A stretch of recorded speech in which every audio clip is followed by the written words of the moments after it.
Berdoa dimulai. Berdoa selesai. Hari ini ada yang tidak hadir? Ada, Bu. Oke, sekarang kita absen terlebih dahulu ya. Alicia? Hadir, Bu. Fani? Hadir, Bu. Vera? Hadir, Bu. Talita? Hadir, Bu. Permadi? Hadir, Bu. Weni? Sakit. Septi? Sakit. Putri? Sakit. Bukan yang sakit ya hari ini. Kita doakan semoga yang sakit itu segera diberi kesehatan. Ada yang tahu hari ini kita akan belajar apa? Sel pulsa. Benar ya, sesuai dengan minggu kemarin, hari ini kita akan belajar mengenai sel Volta.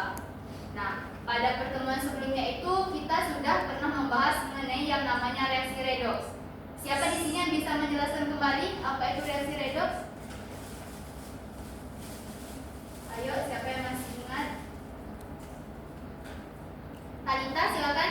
Reaksi redoks merupakan reaksi reduksi dan oksidasi, di mana reaksi reduksi itu adalah penangkapan atau yang mengalami penurunan bilangan oksidasi, sedangkan oksidasi itu adalah proses pelepasan elektron dan terjadi peningkatan bilangan oksidasi. Nah, benar ya apa yang telah disampaikan oleh Talita tadi, bahwa reaksi redoks itu adalah singkatan dari reaksi reduksi dan oksidasi, di mana reaksi reduksi itu merupakan penangkapan elektron sehingga dia mengalami penurunan bilangan oksidasi, sedangkan reaksi oksidasi itu adalah pelepasan elektron sehingga akan terjadi peningkatan bilangan oksidasi. Sebelum kita masuk ke pembelajaran kita hari ini, silakan dikeluarkan handphonenya, kita pretest terlebih dahulu. Ibu kasih waktu 2 menit.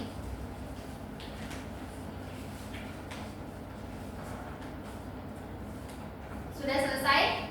Sudah, Sudah, Bu. Bu. Untuk hasil pretestnya ini masih banyak yang belum bisa menjawab, tapi tidak apa-apa karena hari ini kita akan membahasnya lebih jauh sehingga nanti di post test Ibu harapkan nilai kalian akan jauh lebih baik.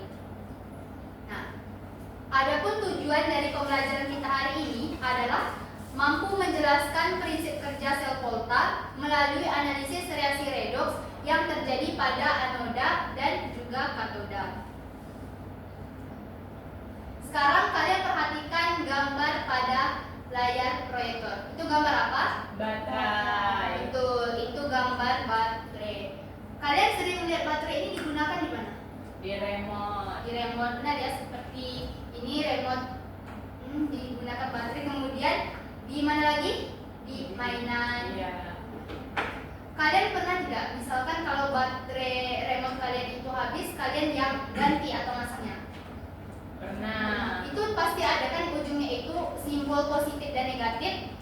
Iya. Kalau kalian pasang baterai itu biasanya positif sama positif yang atas atau dibalik, misalkan yang satu itu di atasnya positif, yang satu di bawahnya negatif. Dibalik. Ya benar ya. Kira-kira kenapa ya seperti itu? Baterai itu hampir selalu dua dan ketika disusun itu pasti terbalik. Dan juga bagaimana baterai itu bisa menghidupkan remote sehingga bisa digunakan untuk fungsinya. Nah, itu ada kaitannya dengan apa yang akan kita pelajari hari ini, yaitu sel Volta. Nah, perhatikan lagi gambar pada layar monitor. Nah, itu adalah isi dari dalam baterai. Tadi kan kita sudah membahas sedikit mengenai baterai. Ternyata baterai itu ada kaitannya dengan pembelajaran kita hari ini mengenai sel Volta. Nah, ternyata isi dalam dari baterai itu adalah seperti ini, di mana disinilah terjadi yang namanya reaksi kimia yang nanti akan menghasilkan energi listrik. Kira-kira bagaimana ya proses tersebut sehingga baterai ini bisa menghasilkan energi listrik walaupun tanpa dicolokkan ke stop kontak. Untuk lebih memahami hal tersebut, Ibu ada tugas. Sekarang yang datang ada berapa orang? 5 orang. 5 kalau dibuat kelompok itu ada 2, ada 3 ya. Kelompoknya mau dipilih sendiri atau Ibu yang pilih? Sendiri aja, Bu. Pilih sendiri. Oke. Kelompok 1 siapa?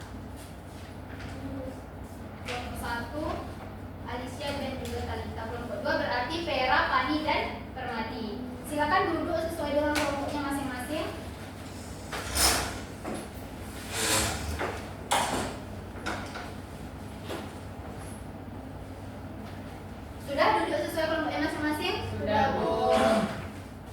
Ini untuk kelompok 1.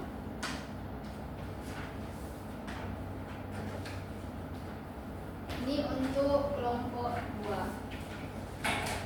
Silakan dibaca petunjuk pengerjaannya. Kelompok 1 ada yang perlu ditanyakan? Nah, untuk kelompok 1. Kelompok 2. Kelompok 2. Oke, Bu. Nah, nanti di akhir pembelajaran masing-masing kelompok akan mempresentasikan hasil yang telah didiskusikan. Ibu beri waktu 15 menit ya. Kerjakan secara berkelompok. Jangan ada yang tidak mengerjakan. Ya, Bu. Kalau tidak mengerjakan, laporkan ke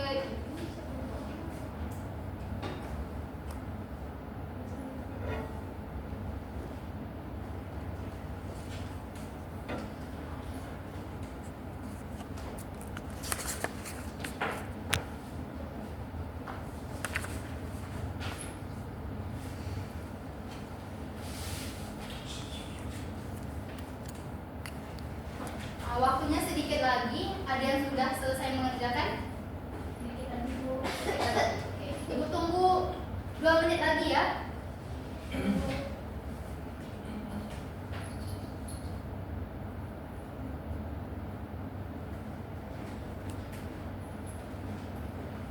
Waktunya habis.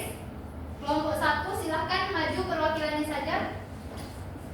Untuk mempercepat waktu, kelompok 1 itu soal 1 sampai A sampai C ya. Ya, Bu. Dan kelompok 2 itu D nanti sampai E.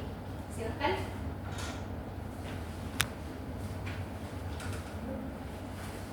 Baiklah. Bisa dituliskan. Baiklah.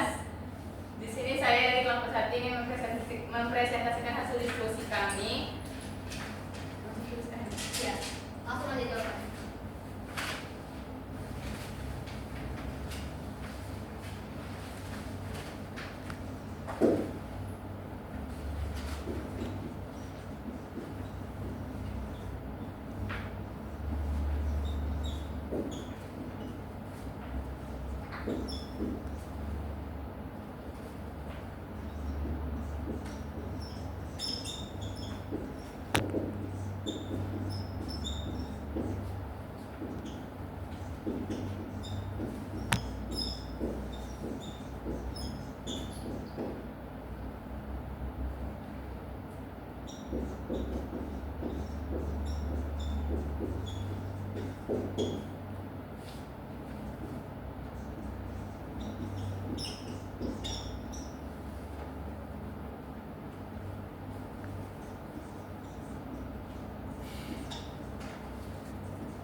Coba ganti spidol.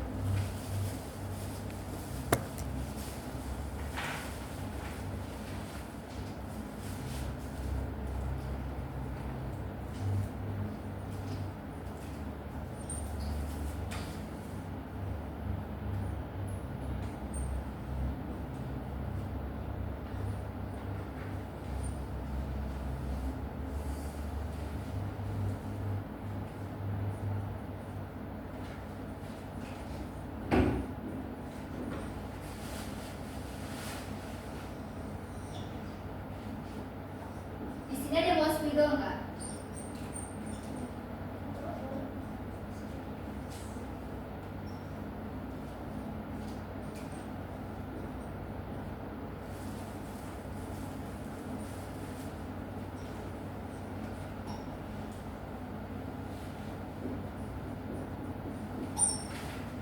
Sudah, Bu. Terima kasih Alicia. Beri tepuk tangan untuk kelompok 1. Baiklah, untuk kelompok 2, apakah ada tanggapan atau hasil beda?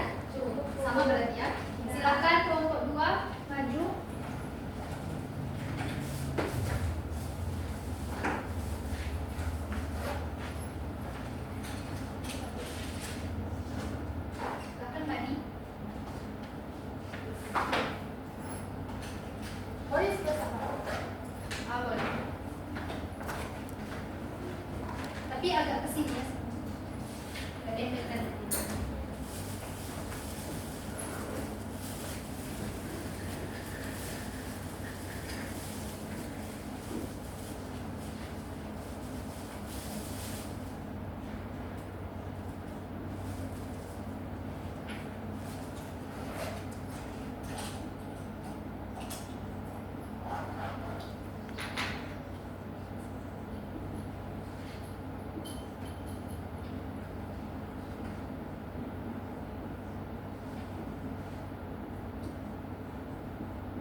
baiklah beri tepuk tangan untuk kelompok 2.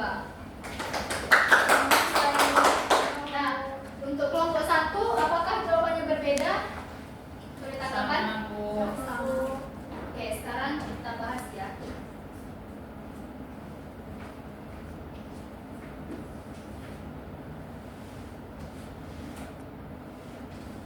Perhatikan LKPD-nya masing-masing.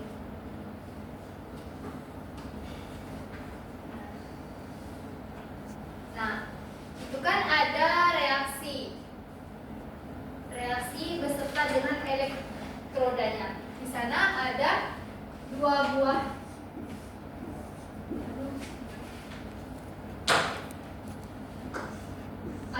larutan elektrolit, di mana masing-masing ada 1 elektroda.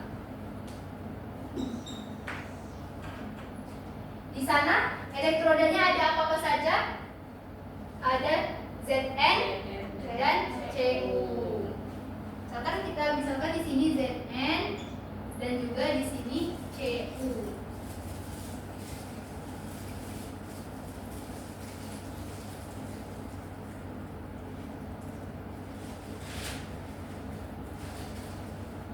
Nah, pada soal itu yang A ditanya mana yang katoda dan juga mana yang anoda. Sekarang coba kalian perhatikan pada layar. Katoda itu adalah kutub positif, anoda adalah kutub negatif. Di mana katoda itu mengalami yang namanya reduksi dan anoda mengalami oksidasi. Katoda itu terjadi atau katoda itu apabila potensial selnya besar, sedangkan anoda itu adalah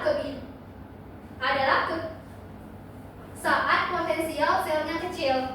Jadi sekarang coba perhatikan pada LKPD kalian, itu potensial sel yang besarnya yang mana? Cu atau Zn?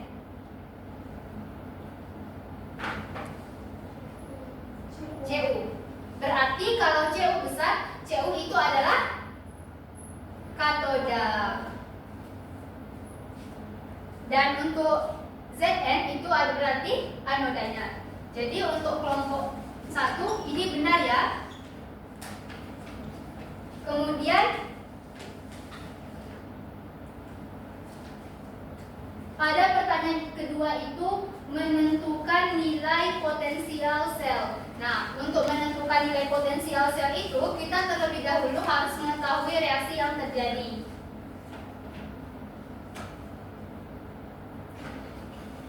Kan tadi sudah kita ketahui, Zn tadi anoda atau katoda? Anoda. Anoda berarti kutubnya negatif. Anoda itu negatif. Berarti katoda positif. Nah,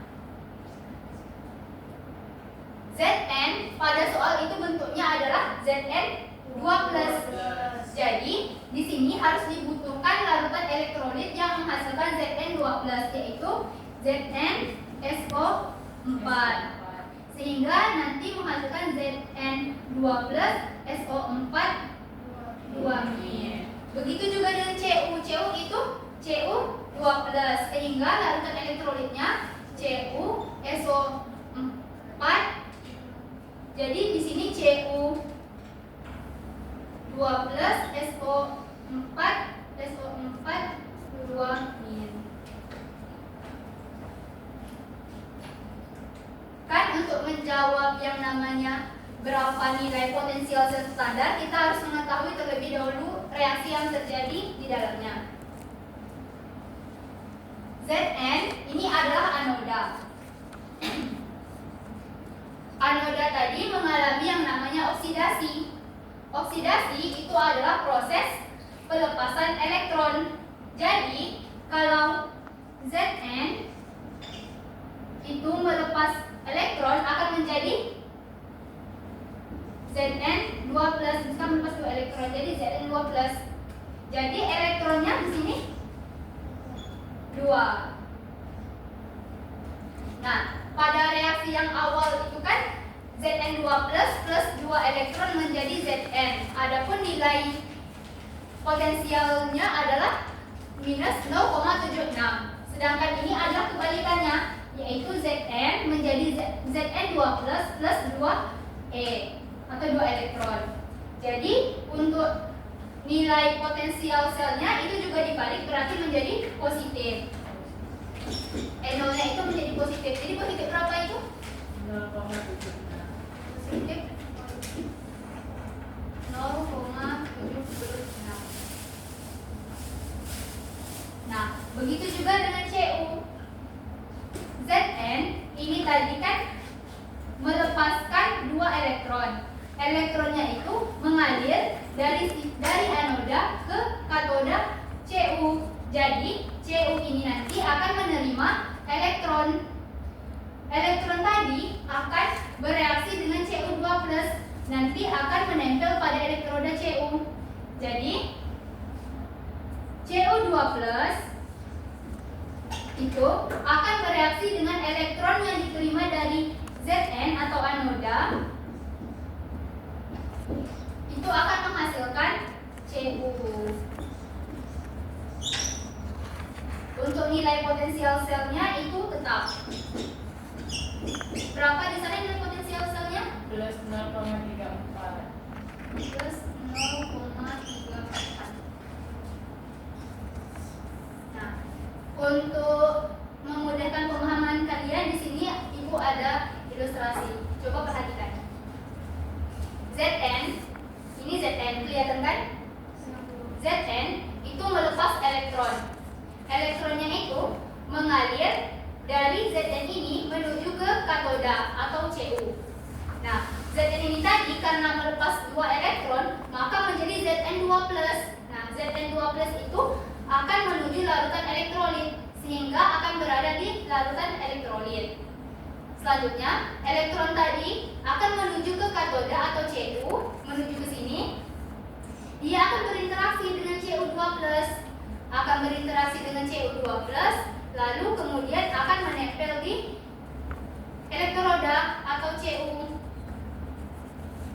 Nah, ketika reaksi ini terus berlangsung, maka kemudian Zn ini tadi kan melepaskan elektron. Zn2+-nya akan mengendap di elektrolit, akan mengendap di sini. Maka semakin lama reaksi itu terjadi, maka muatan positif itu akan menumpuk di bagian sini. Begitu juga dengan di Cu. Cu ini akan selalu menerima elektron. Elektron akan berinteraksi dengan Cu2+, kemudian menjadi Cu. Nah, SO42 min tadi akan semakin banyak di sini, sehingga dia akan kelebihan muatan negatif. Untuk menyeimbangkannya, maka itulah dalam sel volta ini ada yang namanya istilah jembatan garam. Jembatan garam itu berfungsi untuk menyeimbangkan muatan elektronnya. Ini kan kelebihan muatan positif bagian sini, sedangkan bagian sini kelebihan muatan negatif. Diseimbangkanlah oleh jembatan garam. Misalkan jembatan garamnya KNO3, jadi K plus NO3 min. K plus itu akan berada pada muatan negatif sini, dan NO3 minnya akan berada pada muatan positif di sini. Sekarang kita lanjutkan untuk mencari nilai potensial sel standar.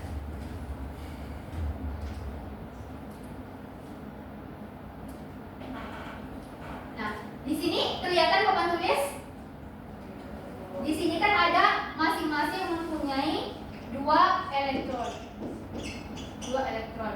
Nah, dalam reaksi redoks setengah reaksi, elektron ini akan saling menghilangkan. Karena dia setengah reaksi, maka elektron ini akan saling menghilangkan. Di sini kan karena kebetulan elektronnya sama-sama 2, maka bisa langsung saling menghilangkan. Tapi kalau misalkan di sini elektronnya ada 6, di sini ada 3, maka harus kita kali agar elektronnya sama.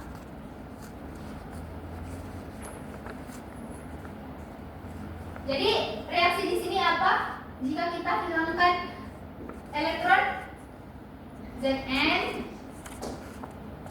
plus Cu2 plus menjadi jadi Z, ya ini Zn.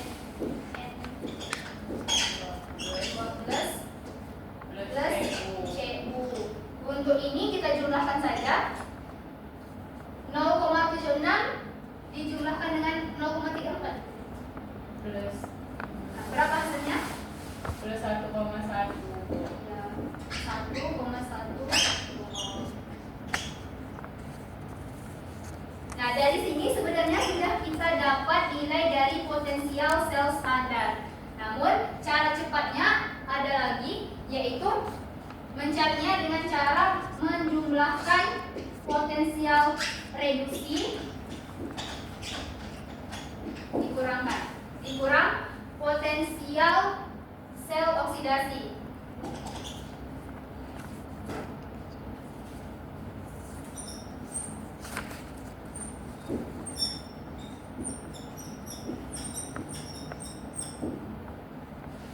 Potensial sel reduksi berapa? Yang katoda Cu berapa potensial selnya? Cu berapa nilainya tadi? Plus 0,34. Jadi ini 0,34 dikurang minus berapa untuk Zn? 0,7. Nah, negatif bertemu negatif itu jadi positif.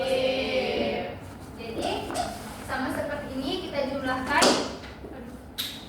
hasilnya itu 1,1. Hasil di sini sama kan dengan yang reaksi ini tadi? Sama.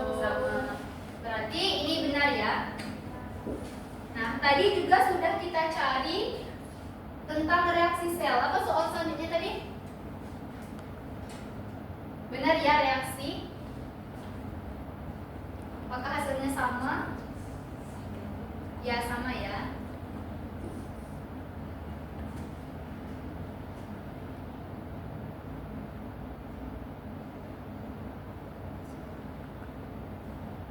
Nah, soal selanjutnya itu adalah aliran elektron. Perhatikan lagi video ini. Kan tadi sudah kita bahas dan kita singgung juga bahwa Zn ini anoda, Cu tadi apa?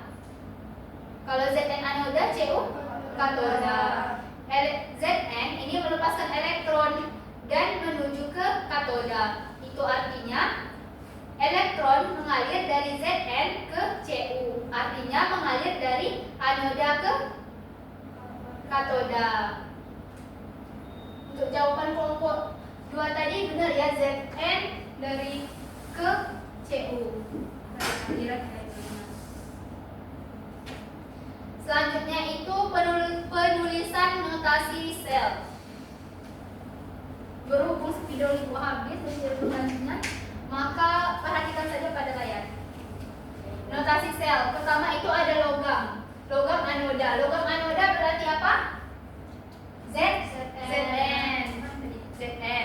Terus itu ion. Ion anoda berarti Cu. Ion anoda Zn 2+. Kan anoda. Cu tadi apa? Katoda. Ya. Jadi ion anoda itu Zn 2+. Selanjutnya itu ion dari katoda apa? Cu2+. Kemudian logam katoda Cu. Nah, betul ya untuk kelompok 2 ini.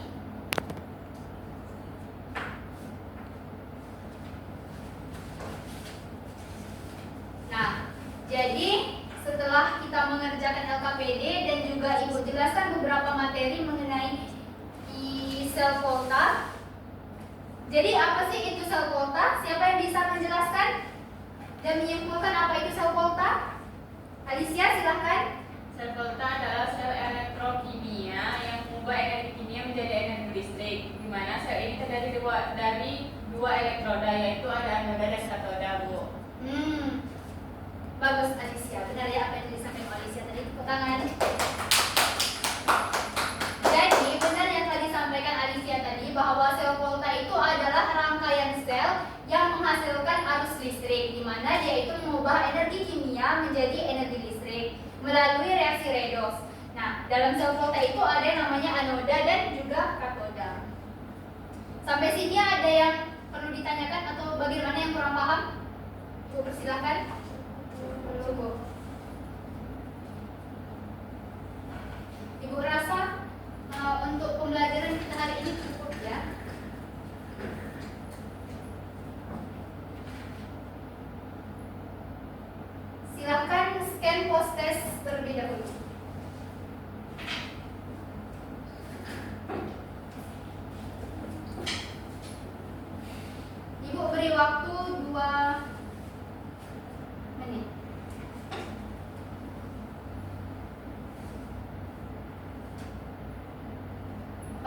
selesai?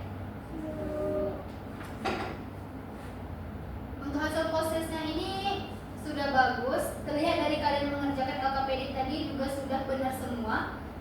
Jadi untuk hasil prosesnya ini sudah bagus. Tadi kan kita juga membahas mengenai baterai. Tadi kan baterai tadi itu ada kaitannya dengan sel volta. Pada gambar ini tadi.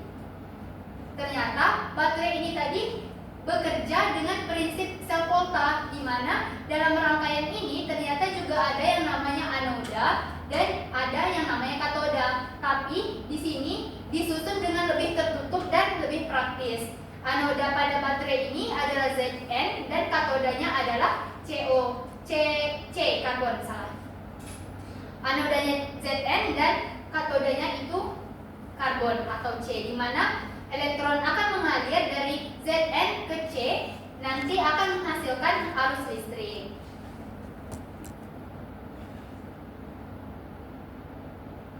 Baiklah, cukup sekian pembelajaran Ibu hari ini.